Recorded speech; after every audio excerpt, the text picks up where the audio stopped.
अरे मैं video on कर देना वीडियो ऑन करो ना अरे मैं वीडियो ऑन कर আমি অফ করে করে দিছি। সম্পূর্ণ অন্ধকারাচ্ছন্ন মনে হচ্ছিল, সামনে কোনো আলোর দিশারি খুঁজে পাওয়া যাচ্ছিল না। তখন এই সকল গণঅভ্যুত্থানই আমাদেরকে আবার নতুন বাংলাদেশ গড়ার স্বপ্ন দেখালো। সেই স্বপ্ন বাস্তবায়নের পথে আমরা যেন কিছুতেই লক্ষ্যচ্যুত না হই। জনগণের রাষ্ট্রকে আমরা যেন আবার জনগণের কাছে ফিরিয়ে দিতে পারি।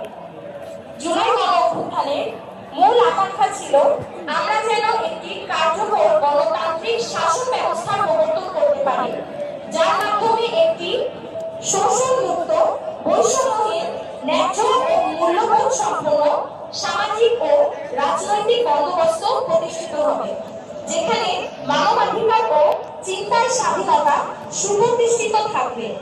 যে ব্যবস্থা বর্তমান ও আগামী প্রজন্মের আশা আকাঙ্ক্ষা ধারণ করবে। আমাদের সামনের পথ নিষ্কণ্টক নয়।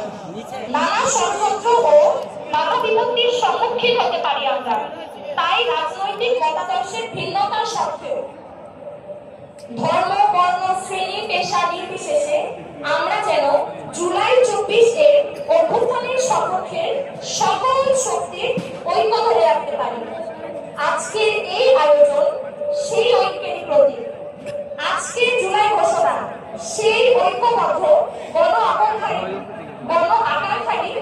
বহিঃপ্রকাশ হয়ে থাকুক, এই কামনা করুন।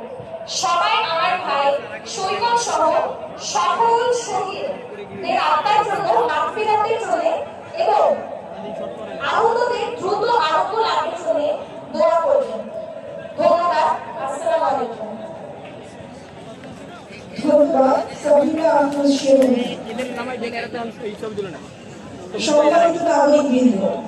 এবারে সেই ঐতিহাসিক মুহূর্ত, যার জন্য সারা দেশের মানুষ অধীর আগ্রহে অপেক্ষা করে আছে। এখন জুলাই ঘোষণাপত্র পাঠিয়ে সেই বাহাত্তর ক্ষণ 2024-এর গণঅভ্যুত্থান পরবর্তী এদেশের আপামর ছাত্র জনতার বহু কাঙ্ক্ষিত জুলাই ঘোষণাপত্র পাঠ করার জন্য বাংলাদেশ সরকারের মাননীয় প্রধান উপদেষ্টা ডক্টর মোহাম্মদ ইউনূস মহোদয়কে বিনীত অনুরোধ জানাচ্ছি। মঞ্চ